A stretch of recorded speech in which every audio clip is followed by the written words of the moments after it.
Los Objetivos de Desarrollo Sostenible para 2030 aparece reflejado como el cuarto: garantizar una educación inclusiva, equitativa, de calidad y promover oportunidades de aprendizaje durante toda la vida para todas las personas. Esta premisa constituye una alta prioridad de cumplimiento para el Ministerio de Educación de Cuba, que ya ha alcanzado resultados pedagógicos meritorios dentro y fuera de nuestras fronteras. Precisamente hoy estaremos debatiendo sobre la educación inclusiva en Cuba y cómo el Sistema Nacional de Educación se esfuerza por lograr y fortalecer la calidad de la enseñanza, teniendo en cuenta aspectos como la integración escolar y la pedagogía de la diversidad. ¿Qué desafíos tenemos por delante? Para responder nuestras interrogantes en buen cubano nos acompaña la doctora en Ciencias Iraida Cruz Barcelay, profesora de la Universidad de Ciencias Pedagógicas Enrique José Barona. Mucho gusto. Bienvenida en buen cubano. Y también la máster en Ciencias de la Muchas Educación, gracias. Beatriz Santiesteban La Rosa, metodóloga de la Dirección Nacional de Educación Especial. Manténgase junto a nosotros en estos 27 minutos de programa en buen cubano.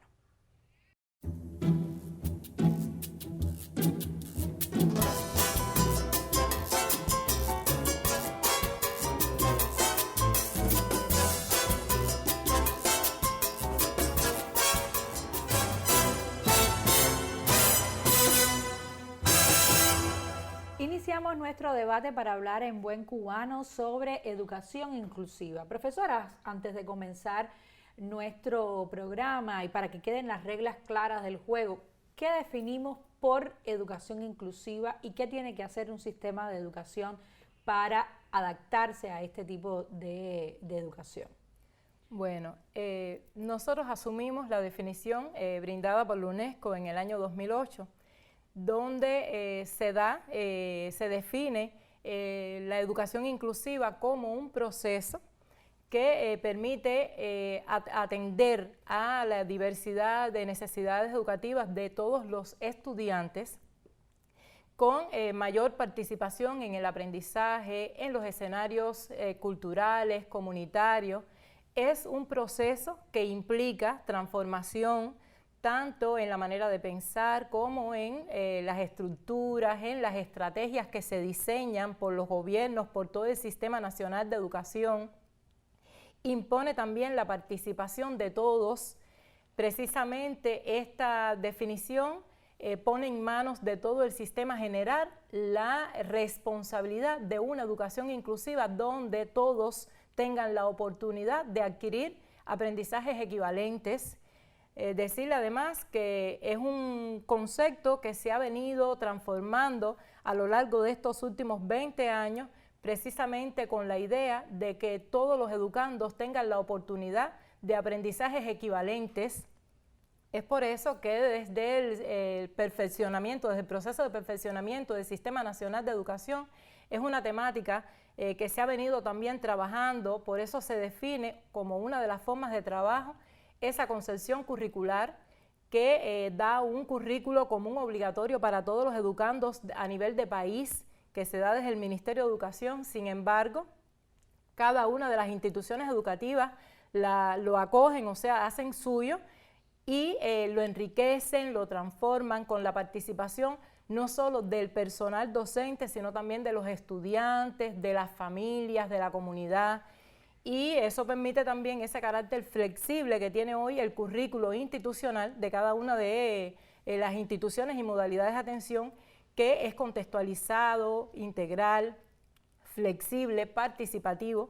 La familia tiene incluso esa posibilidad de decir qué escuelas son las que quieren y cómo también esa familia y la comunidad va a aportar también a lograr esas metas que nos hemos trazado. Profesora Iraida, ¿y qué se necesita entonces para lograr una educación verdaderamente inclusiva en estas escuelas en las que las familias deciden colocar a sus hijos? La educación inclusiva ha sido un concepto que, como bien decía la profesora, se ha ido transformando.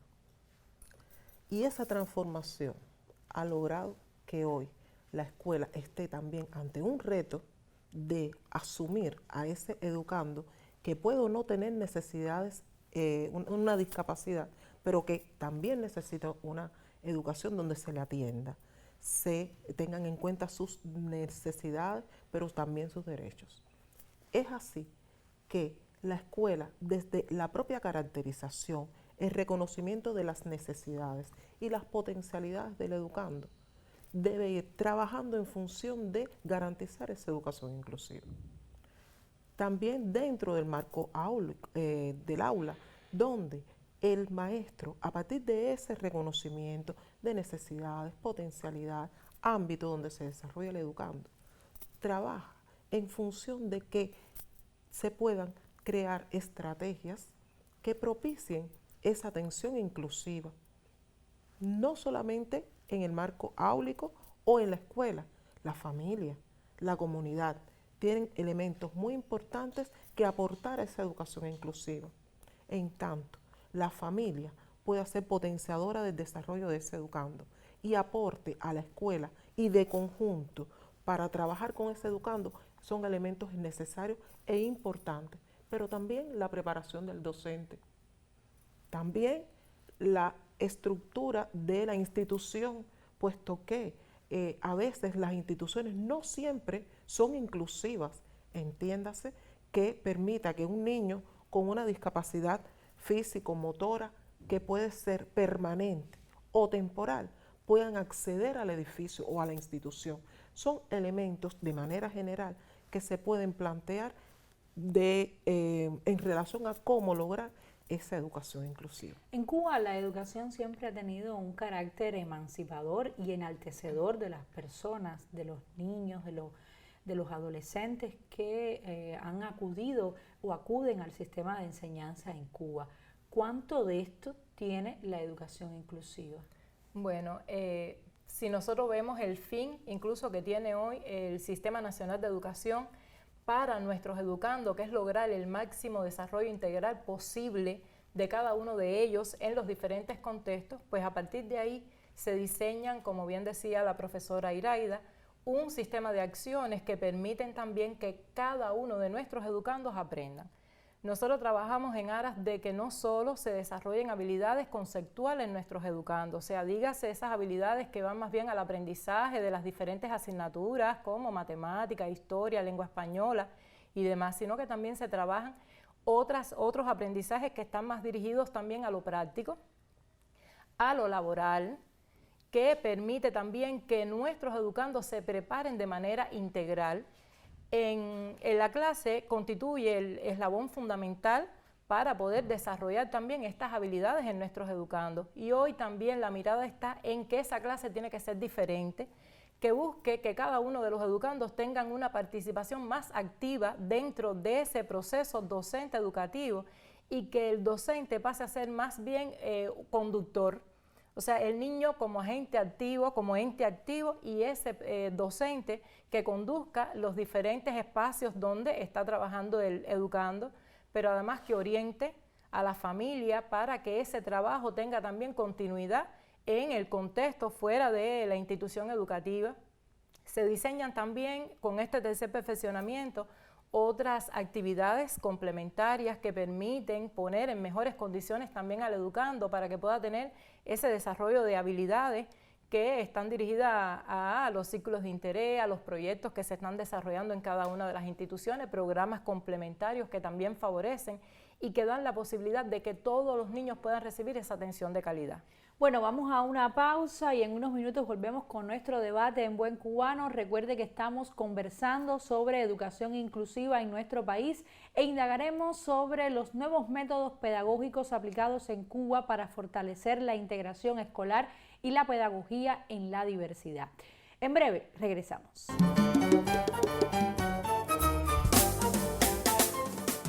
Se puede hacer siempre y cuando estén al mismo nivel las capacidades, independientemente de la edad, que se encuentren allí los dos, el niño con educación, con necesidad de educación especial y los niños de desarrollo intelectual normal. Yo creo que sí.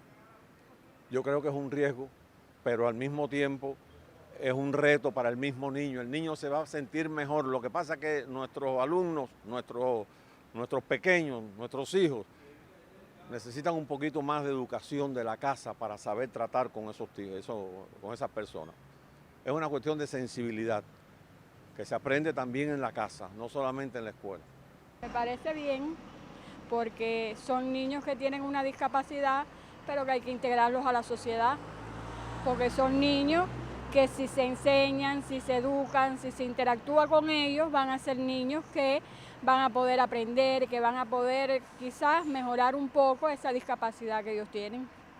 Entonces me parece muy bien que se haga, porque además es algo muy bonito y humanitario también. Bueno, que se le dé las oportunidades a esos muchachos, a esos niños pobrecitos, de poder integrarse a la comunidad de la escuela y eso. Sí, claro. De hecho, en la escuela de mi niña hay uno que puede ser que tenga autismo y está en la escuela junto con ella, desde preescolar. ¿Cómo es la convivencia con esos? No, normal, bastante bien. Entonces, ¿tú crees que es posible? Sí, claro. Nunca se me olvida aquella frase de Lenin que decía, la educación es una categoría general y eterna. Nada es mejor que eso. Y ahora estábamos hablando yo con Paulín, aquí en el edificio, en la radio, sobre la forma de... lo importante que es, por ejemplo, que el padre asista a la reunión de padres en la escuela. Importantísimo, que el niño vea que su padre está ahí, que el padre toque con las manos las virtudes y las dificultades del niño. Nosotros tenemos todos que participar en la educación de nuestra juventud.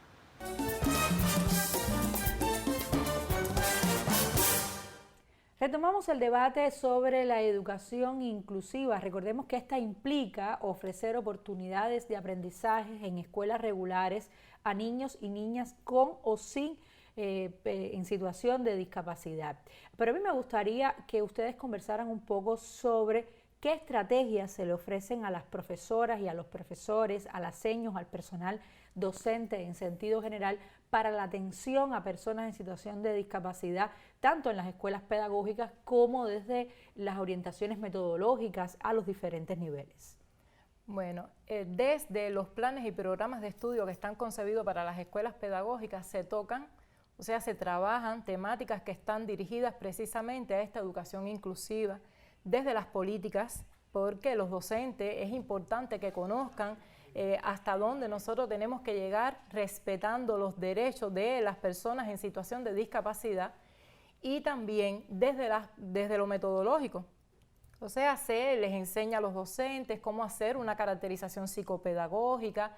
Dentro de esta caracterización psicopedagógica, cuáles son los estilos de aprender de nuestros educandos, cuáles son las maneras de aprender, porque a partir de ahí también se dirige la respuesta educativa, o sea, a partir de ahí se diseñan entonces cuáles son los métodos, los procedimientos, las formas de organizar el proceso docente educativo, o sea, todo esto se trabaja desde la formación. Además, en cada una de las instituciones educativas también se rigen por resoluciones que establecen el trabajo metodológico y que favorece que a partir de la caracterización de los docentes, de las necesidades que tienen los docentes, pues en cada institución educativa se diseña qué estrategias, qué temáticas se van a trabajar con ellos.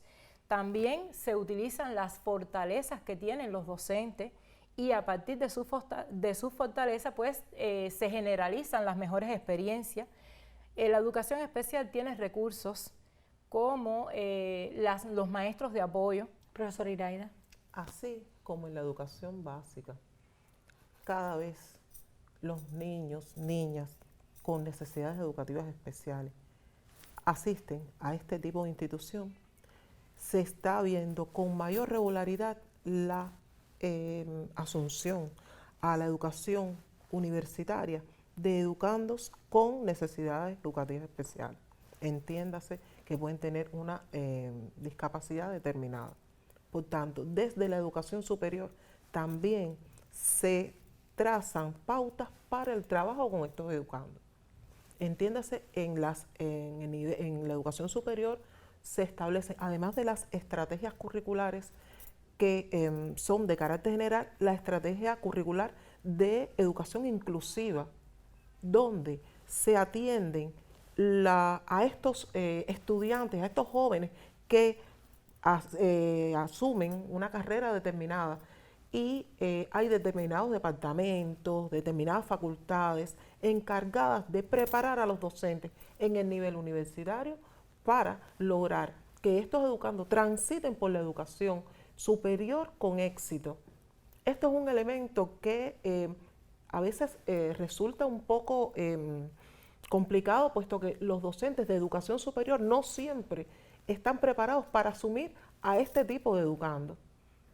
Pero no porque no estén preparados, y es un reto, no están, y es un reto. porque la educación es la base de una futura inserción laboral, que es uno de los grandes desafíos de las personas en situación de discapacidad. Pero al estar ya preparados desde el punto de vista de una licenciatura o estudios de posgrado, están en mejores condiciones para una inserción o un desarrollo laboral en estos casos. A mí me gustaría también conversar un poco sobre una discapacidad en específico, que es la discapacidad intelectual. Se dijo la UNICEF, según datos que hemos consultado para hacer este programa, que más de 11.000 niñas y niños cubanos con en situación de discapacidad, en su mayoría en discapacidad intelectual, asisten a escuelas regulares. ¿Qué retos plantea esto y cómo lo han asumido las escuelas regulares?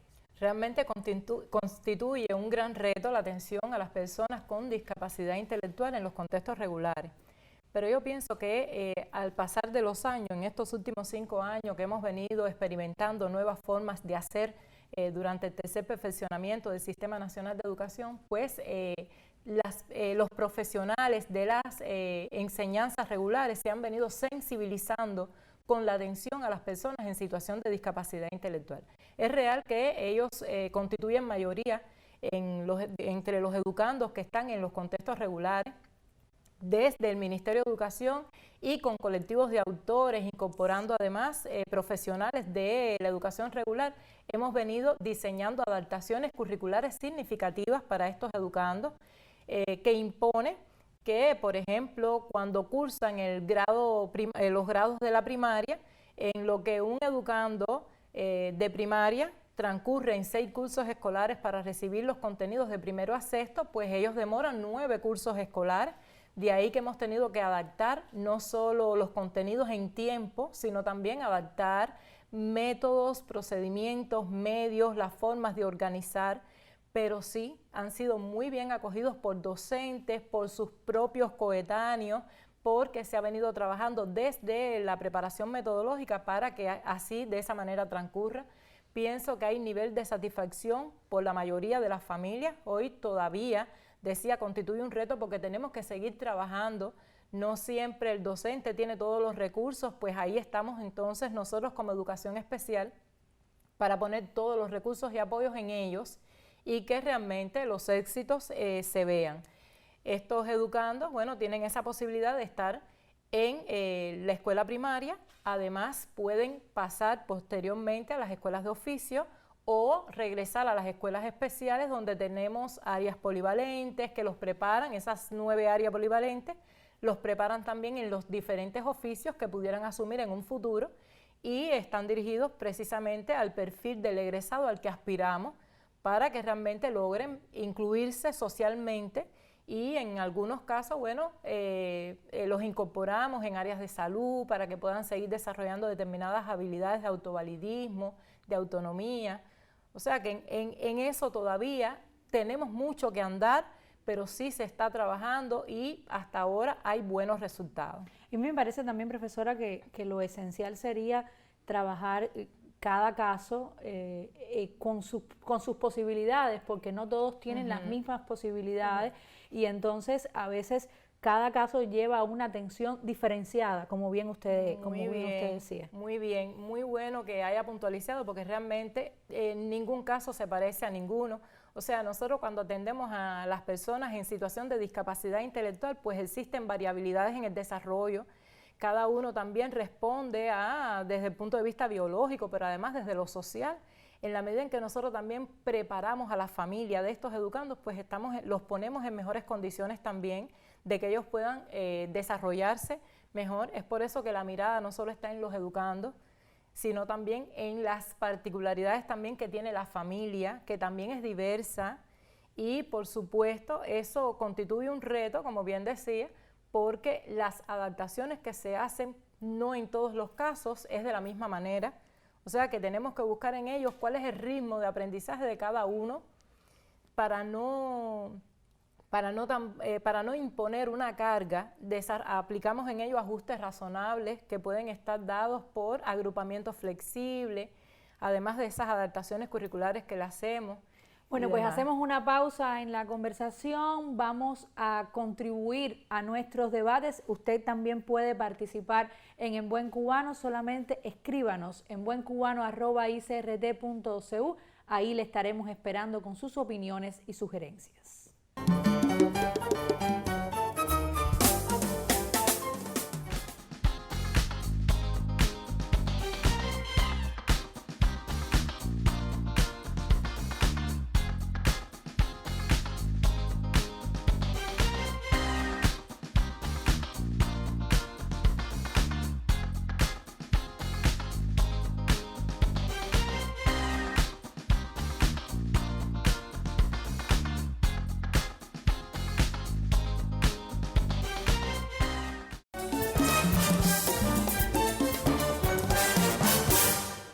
Regresamos a nuestro debate en Buen Cubano y me gustaría una pregunta que me asalta. ¿Es mejor para la educación especial o es mejor la educación inclusiva? Si yo tuviera un hijo con discapacidades especiales, en situación de discapacidad, ¿usted qué me recomendaría? ¿Lo llevo a la educación especial o lo llevo a la educación inclusiva? Bueno, a ver, realmente nosotros en Cuba hemos diseñado los espacios que los espacios sean cada vez más inclusivos. No necesariamente nos circunscribimos a que sea en la escuela especial o en la institución educativa regular. O sea, para nosotros todos los espacios deben ser inclusivos. Todas las instituciones educativas y modalidades de atención deben ser inclusivas, que permitan esa atención de calidad a la diversidad de educando en cualquier contexto. Eso es lo esencial. Por ende, la familia tiene la posibilidad de escoger qué espacio es el que considera prudente para atender a su hijo. A veces la familia no quiere sacarlo del contexto regular porque están los amiguitos del barrio y demás, y bueno, quiere dejarlos ahí. Bueno, la educación especial entonces se mueve con sus recursos a ese contexto regular para poder potenciar al maestro de la educación regular y poderlo atender.